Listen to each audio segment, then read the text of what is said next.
Good evening, guys. Good evening. So here we are back again. Another day, another dollar, another live stream. I was wanting to get more into that stuff, all the all that Diddy, and also to do with Cassie.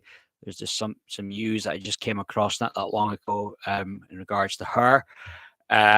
So just give it a wee little bit of time. Let's see how we are with numbers. I'll get the link sent out on Twitter.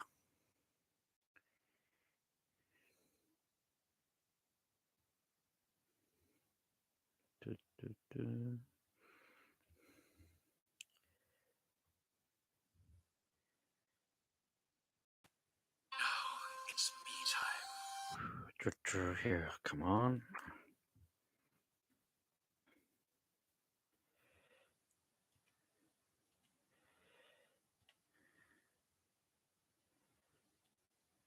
Okay.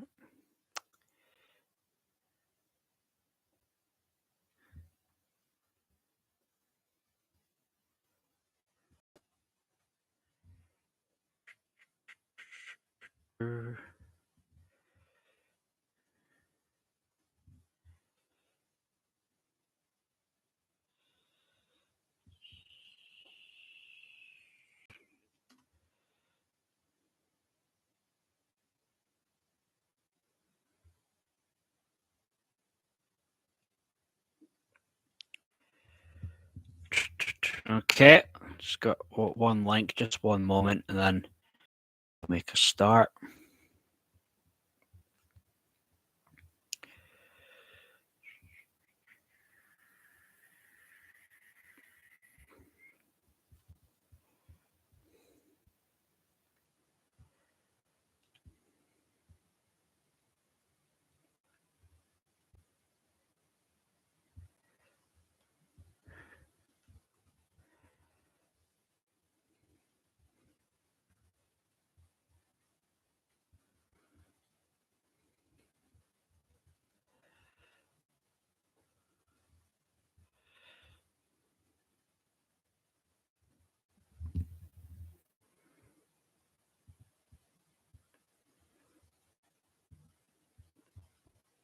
Okay, so right, okay.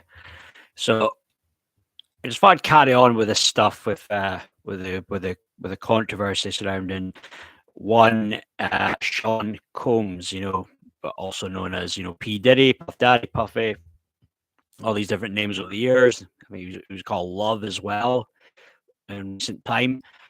So with this stuff, then, so from the title, so it's the Daily Mail reported on this. They just reported this a few hours ago that the R&B singer Cassie, ex girlfriend of Diddy, is preparing to launch a musical tour. Cassie is preparing to launch a musical tour after settling her $30 million lawsuit with her ex-boyfriend Sean Diddy Combs. So this is a Ryan. She's placing drama behind her, embarking on a string of concerts. This is her ex Ryan Leslie, who informed TMZ. The singer sued Diddy. This was last month, alleging she was trafficked, raped, plied with drugs, and beaten by him on many occasions over the course of 10 years.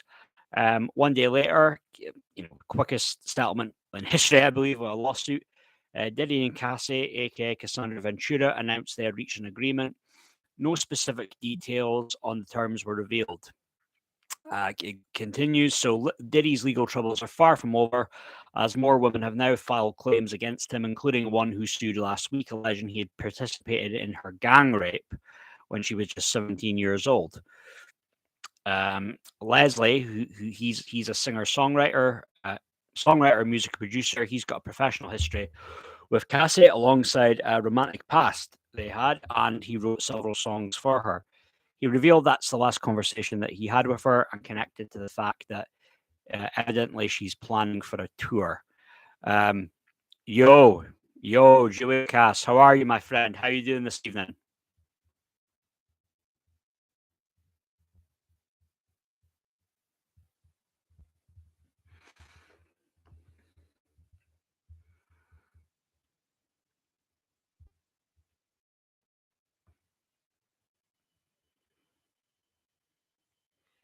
Good to have you on, mate.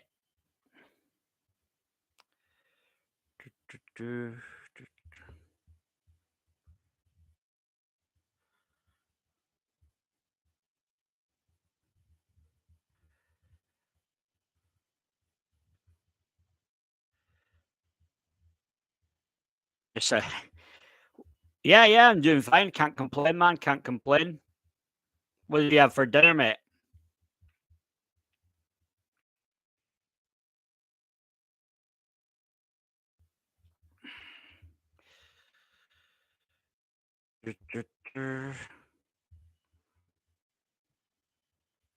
Just trying to help get the numbers up, get this link sent out just a couple different places, Duocast.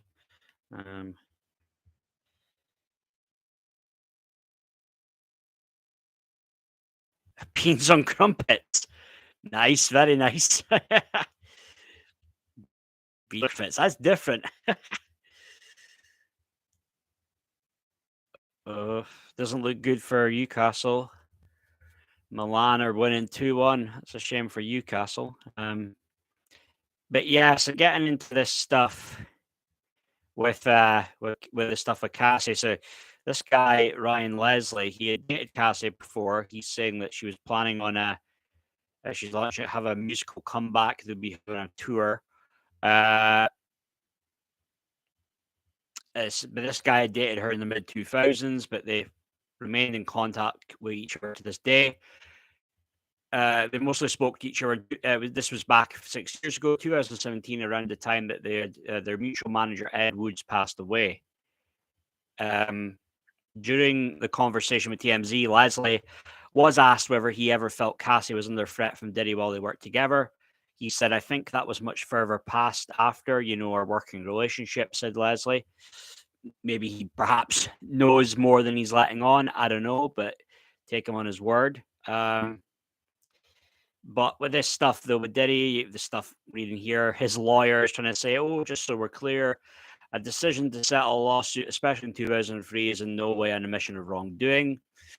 So, I mean, I don't know, in 1995, when Michael Jackson settled his lawsuit, was that an admission of wrongdoing or not? I mean, does it really make a difference what decade we're in? When you settle a lawsuit, it just doesn't look good, eh? Yeah, we have our Butteries, our roles here, Juliocast in Aberdeen. Yeah, aye. I don't know if it's just maybe YouTube doesn't like me, Cass, and I've been shadow banned based on stuff certain things I talk about. I don't know. It's possible, but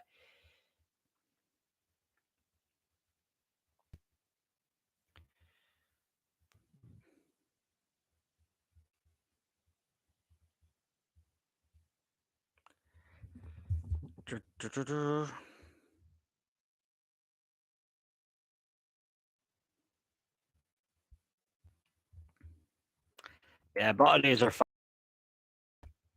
nice, or we call them Rowies as well. Another name. They're the best.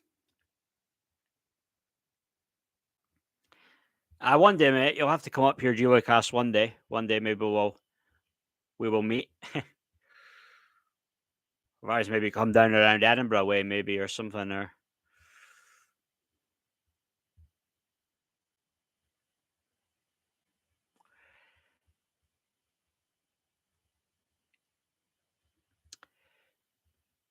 but yeah, so I mean, this stuff with with Cassie, uh, if she's looking to launch a tour, my best wishes. I wish her well with that.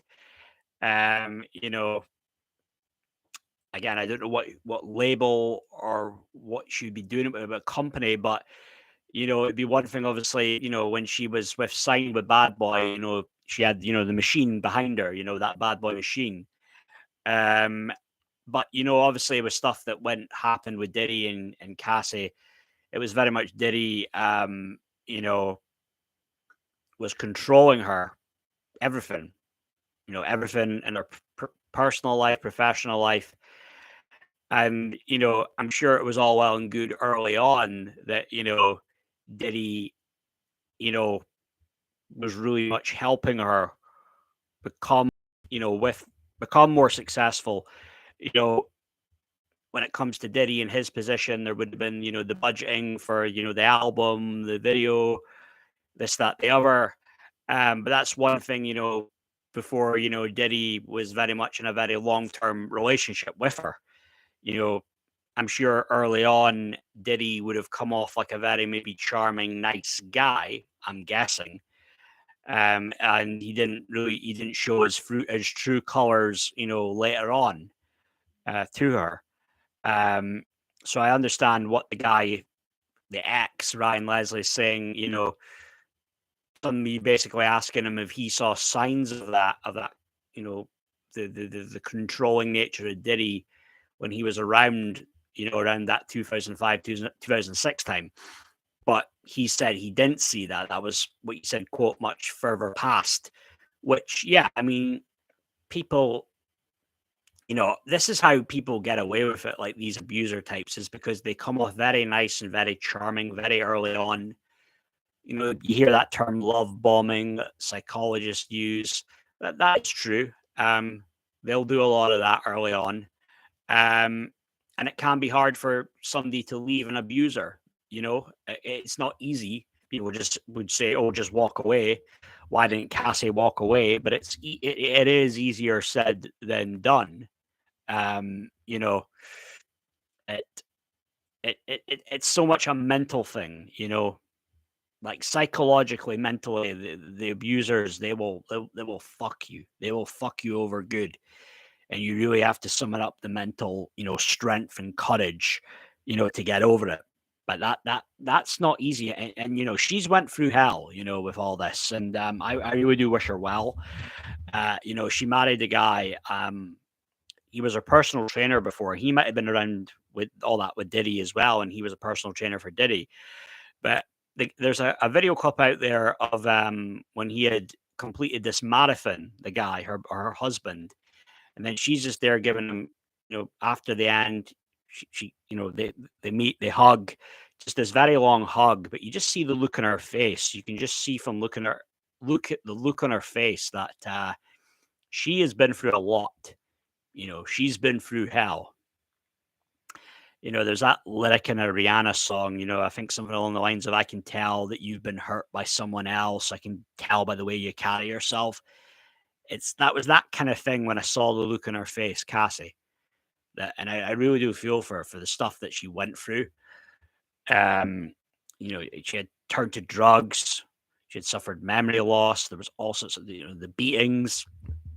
Um, and just all this, not just physical abuse, but mental, emotional, psychological abuse as well. And I just hope that this monster, that he'll get what's coming to him. But this is the thing with people that are the bigger monsters, the more savvy, the more just nasty these people are, then it takes a while for karma to come to collect. It can take a little bit of time, and you just have to be patient. But I'm a believer in karma. I'm very much into, law of attraction.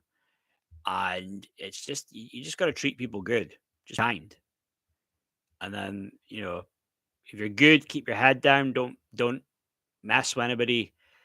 Like, the world will give you what you want. The world will, first off, the world will throw you a bone, and whether it's a creator, it's the man upstairs. There'll be a way of them, the God, let's say it's God, letting you know, hey, don't worry, I've got something for you. I've got your back. And if she's planning on launching a tour, I wish her, I wish her well with that. I say, just looking. I mean, she's 37 years of age, but she's not like the huge star, like like a Rihanna, like a Beyonce, but she could still have a successful tour, do okay out of this. And it's maybe so much of her, it's not just the money, it's just more doing this to feel more kind of like, free and away from all this kind of, stuff. Just all the bullshit that she's been dealing with for years and years. And yeah. So this guy that she's her husband now, so she started a relationship with him in late 2018. That would have been shortly after she split from Diddy. Um, then June 2016, they were expecting their first child together. Later on, they announced their engagement, and September 2019, they got married. But no, I wish her well. You know, she deserves obviously to be happy. Um, she only had one album though. You know, she had one album, and again, it may have not been the most successful one, but I mean, I know Me and You was a big hit. That was, you know, back in the day, that was a hit that was it went platinum, and it was one of those back in the day in the old phones. Like, can't even remember what type of phone I had back in the day, some type of Vodafone phone, but playing that a lot, thinking it was so cool. Uh, but you know, she featured on a couple of songs, but she didn't do all that much, which surprises me. And maybe that was just that thing of Diddy, you know, Diddy and you know, Diddy's control. And just looking here, you know, she was on a feature of Swagger Like Puff about Puff Daddy. It's like, oh please, give me a break.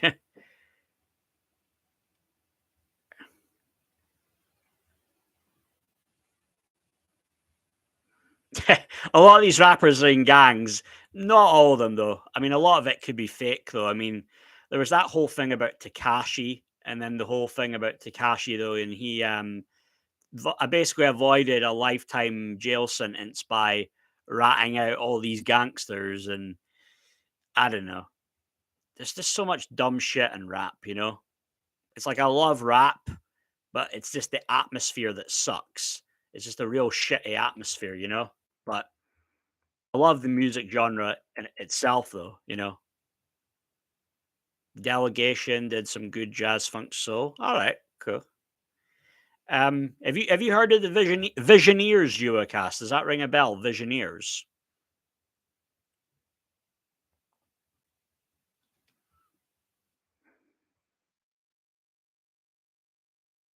A moment.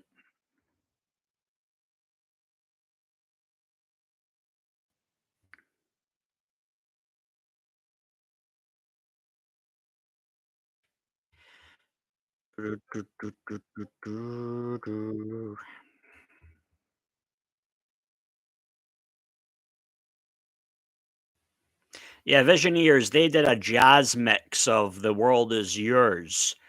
It's pretty good. I could probably play. Yeah, You know what? I've got Lumineers and Visioneers mixed up before when searching for music. Uh, Visioneers, I could probably play one of their songs. I can't, I can't do the world is yours one because you know, that'll get a copyright with the whole you know, the Nas. Uh,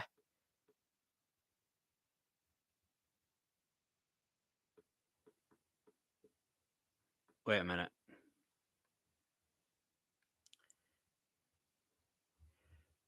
There's one called Smoker. I could play that. See what you think of this one, Julia Cass.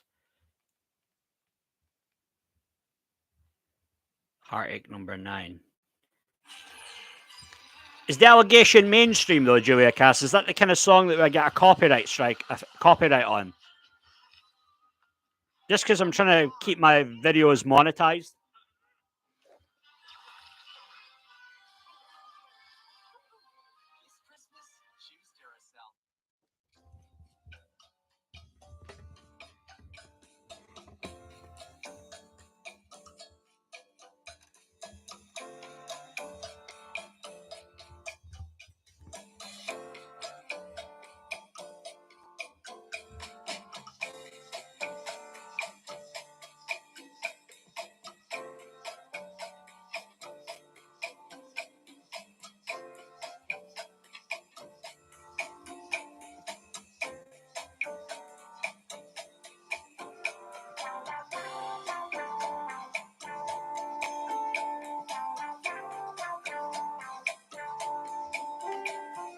Good chill out music.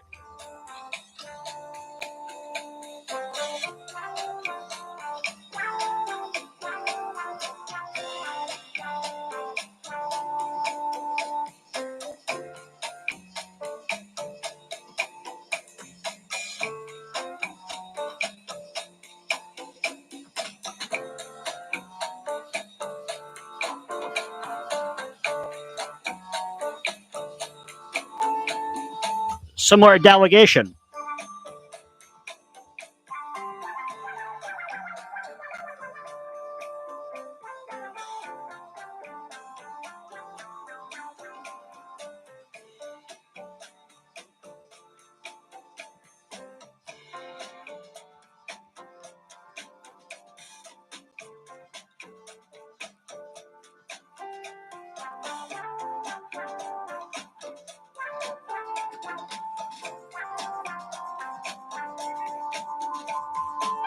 The Birdie song.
There we go. Visioneers. Smoker, that one was called. They've got a few good ones, to be fair. You Hate Bohemian Rhapsody and You Hate Women. Women was one of the songs I liked from Lennon, his solo stuff. But not worst songs of all time, though, Julia Cass. Surely not, though, eh? They're not like in the category of worst songs of all time. The Birdie song would probably be up there, really, would it? Or, I don't know, Agadoo, maybe? But then some people got a bit of a laugh listening to Agadoo. God, it was the hokey cokey song, you know. But then you have but simpling lyrics. Yeah, I suppose they don't. The novelty tracks don't count. It's actually like a legitimate song, right?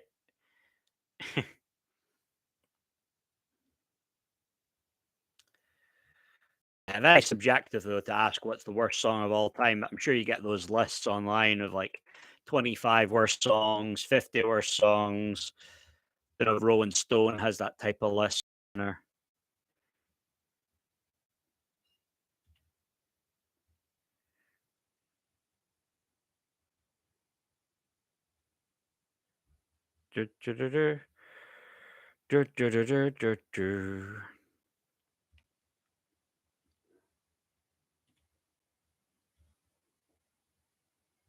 Friday, but some might say that was the worst song of all time, though. Friday, Rebecca Black. What do you call it again? What do you call that?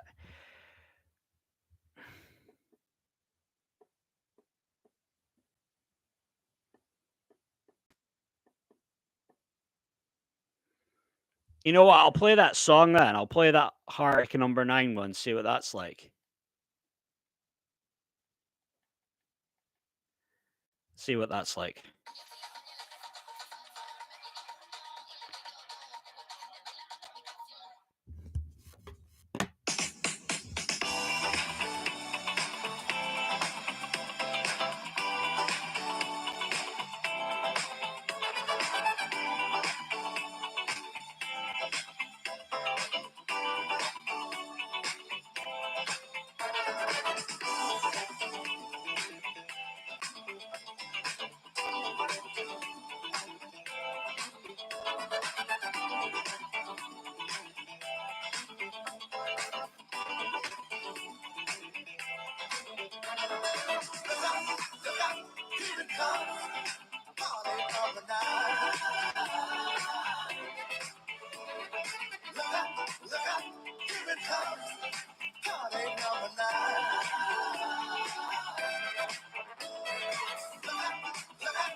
That's a good song.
It was out in 1979, eh?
There we go.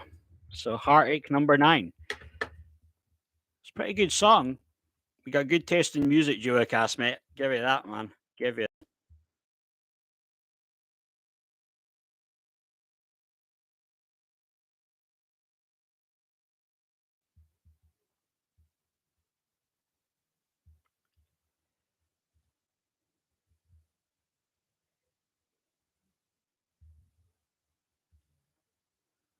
Rare tunes, eh? The rare ones are the best. Do, do, do, do, do, do. Marty Kane. I don't know if I know that name. Marty Kane.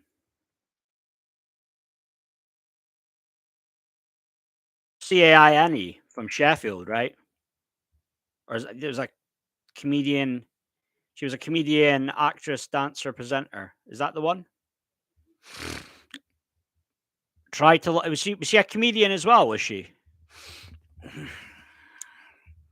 Oh, right, right. I did. I wasn't. Don't think that's somebody I've heard of before. Nah. She was a Family Fortunes. Britain's clown queen of comedy during the 1980s. Her brand of humor combined with an appealing ditziness, is it? She's often compared to America's Phyllis Diller.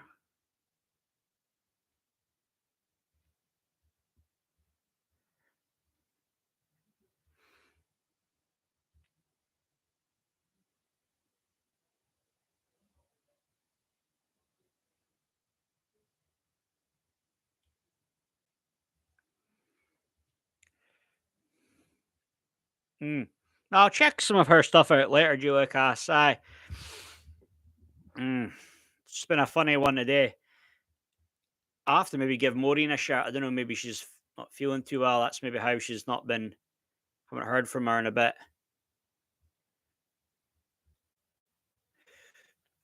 Yeah, but this stuff with Cassie, though. So, again, this was a 30 million lawsuit that she had. So, a settlement, I don't know what off of Diddy.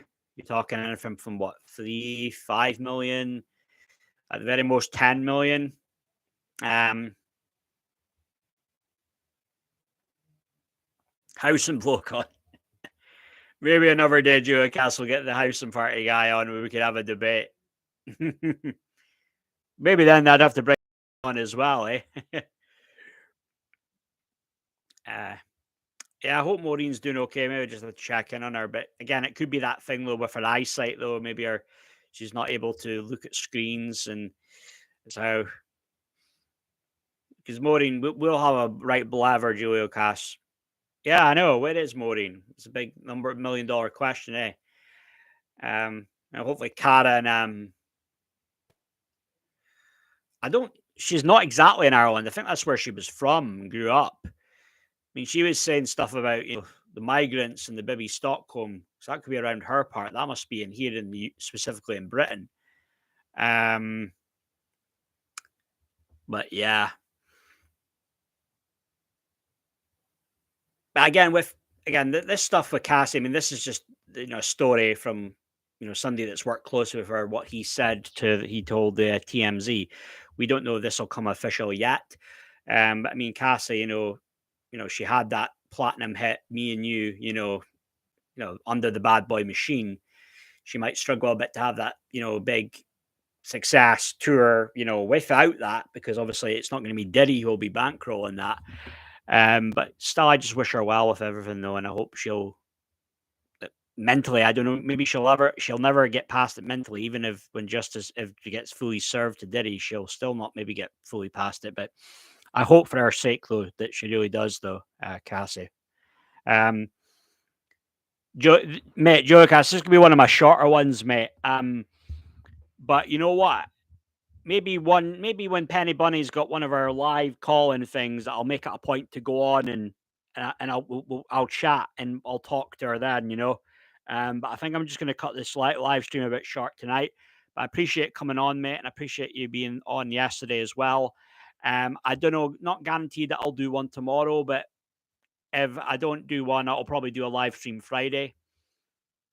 No, I will, mate. I will do Julia Cass, and maybe Penny Bunny might have a Friday night call-in thing, so maybe that would be a good time to go on then. But I'll see. I haven't checked out her channel in a while.